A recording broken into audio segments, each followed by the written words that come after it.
আহ, আমরা কিতাবে পড়ছি বাজান, ওই যে একটু আগে বললাম আল্লাহ পাক যাদেরকে একবারে কাছে বসাবেন তা করে কি বলে মনে আছে নি?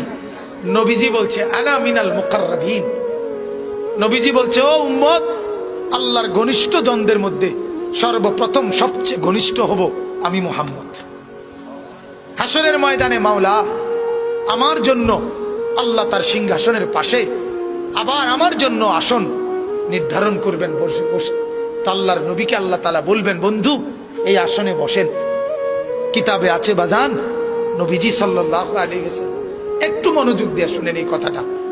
আল্লাহর নবী নিজে আয়েশা, নবীর জন্য যে আসন সিংহাসন হাসরের মাঠে, নবীজি আয়েশা এটার সামনে এরকম হাত রাখবেন, হাত, কিন্তু বসবেন না। আল্লাহ তাআলা বলবেন, বন্ধু এই আসন তো আপনার জন্য, বন্ধু বসেন না, আপনি বসবেন না।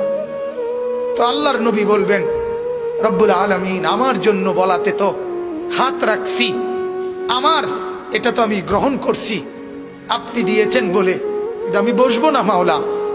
আল্লাহ বলবেন, কেন বসবেন না? আল্লাহর নবী বলেন, রব্বুল আলামিন আমি যদি বসে যাই হাসরের এই বিরাট ময়দানে আমার উম্মতের জন্য দৌড়াবে কে?